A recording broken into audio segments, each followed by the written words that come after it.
Hey everyone, it's Ben Hardy here, and in today's video, we're reviewing the new Lexus ES 350 F Sport. Before we get in this video, I want to give a huge shout out and thank you to the Large Miller Lexus here in Murray for giving me some time with this ES. I'm going to include a link to their website in the description down below so you can check out what they have currently. If you have any questions, just ask for Chris. And then on a side note, if you want to save time and money the next time you purchase a car, link to my car buying guide in the description down below. Let's get into it.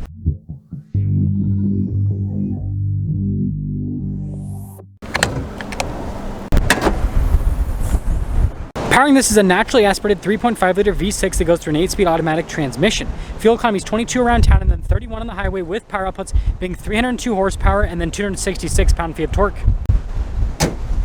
Now, before we go over the front end of the ES, I do want to mention, if you want to see more videos just like this, then I recommend you subscribe because I post content every single day. So starting with the hood, I love the design here in the center. It's all flat and then you've got like the line that kind of goes across in a U shape. I think it looks really cool. Now I've got these really cool daytime running lights, and look at the headlights as well. And then you guys can see the trim here off to the side, and then look at the coloration on the grille as well. I think it looks all really cool together. Anyways, putting everything together, let me know what you guys think about the front end of the F Sport, but I think it looks sharp. Remember on the side here, our tire wheel setup is 235, 40, 19 in the front and over in the rear. And you guys can see here with the wheels how they're all blacked out. I think that also kind of adds to the fun. Now I've got the F Sport badge here on the side, and then you guys can see with the mirror caps how they're blacked out at the top. And these are the same mirror caps you have in the LC 500. Always gotta bring that up, just saying. And then here's your full side view with the ES. You guys can see the chrome trim around the windows, looks really sharp. Now here's a quick look at our key fob. We have our lock function, our unlock function. We've got this to open up the trunk, and you guys can see the Lexus logo there on the back. Now taking a look at the cargo area, it's actually massive in the ES. It's one of the big benefits of this car. You guys can see we've got plenty of storage space throughout. And this is fancy. You can press a button and that will lower the trunk right down. Now you guys can see we've got this body painted spoiler here on the back end, and then look at the taillights, how they mimic the Lexus logo with the design. ES 350 right there, and then notice how it's darker at the bottom. And putting it all together, let me know your thoughts on the design here with the ES.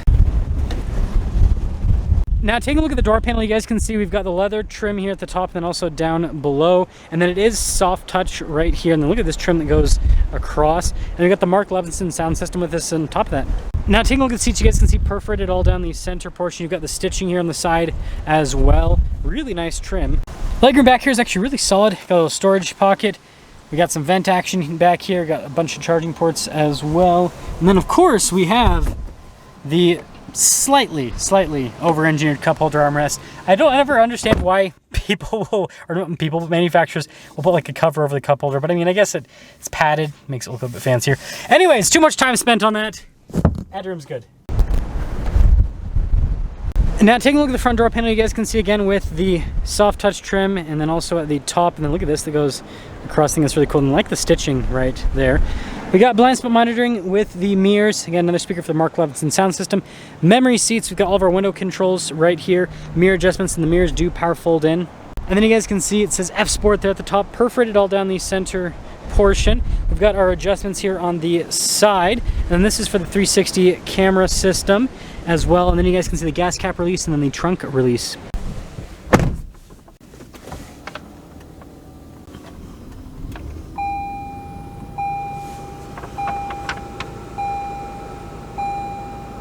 Now taking a look at the steering wheel, it has this nice like chunky feel to it. It's kind of a weird way to describe it, but I really like it. And again, if you have a chance to sit in one of these, do it, and you kind of understand what I'm talking about. Anyways, F Sport there at the bottom, paddle shifters here on the back for the 8-speed automatic. We got stuff like our cruise control, volume controls, voice command controls, controls for the center stack as well. And then you got your stocks there on the back. And then here is the center gauge cluster. You guys can see that it's digital, but this is the cool gauge cluster that moves to the side, so you can see different bits of information on the vehicle. Always a fun party trick.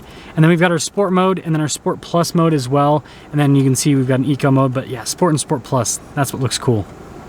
Now this one does have a 360 camera system, so you guys can see that bird's eye view, and it does fill in underneath the car, as you can see, which is kind of a cool part. But yeah, good resolution. And as for the rest of the infotainment screen, we've got like a shortcut bar here on the side. Responds really well. It does take a second for some of the pages to load up, but pretty easy to use. And then you guys saw earlier with the climate stuff, so you've got all of that. I like how you have the different ways to heat and cool everything. But anyways, easy enough, right? Got our double vent action down below, and then I like the soft touch here on the dash, by the way. I think that looks really nice. And then this trim, how it connects there at the top. That's another cool point. And then we've got our dual zone climate controls right here, and then you can see a bunch of radio controls as well. And then we have controls for heated and cooled seats, physical buttons, heated steering wheel, and we got that for the sunshade, which is pretty neat. And then we have this like random storage area right here, and then you guys can see we've got some USB action right there, the little cover. Shifter for that 8-speed automatic transmission, some cup holder action, and then you guys can see wireless phone charging pad as well.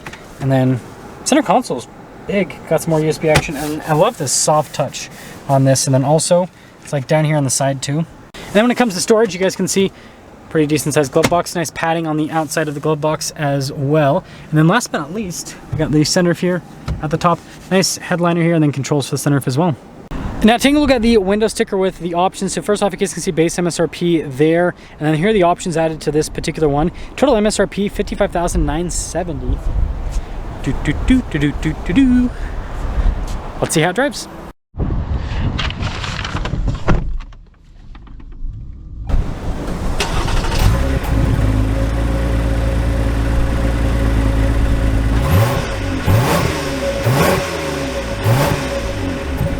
Well, let's talk about visibility as we are setting off. You guys can see visibility of the hood, and hope you can now see the heads-up display, which is a really cool feature. Got blind spot monitoring through both of the mirrors. You guys can see the visibility throughout the rest of the rear, and well, let us officially set off here in the ES 350. Now I am going to be reviewing this back to back with an ES 300H, the hybrid. So if you're interested in, like, you know, some comparison talk between the two, I'll have that in the 300H review. This one will just be about the 350 since I'm driving that one after this one. So just yeah, if you're looking for that. Anyways, just like all Lexuses, super comfortable seats. Suspension's extremely comfortable as well.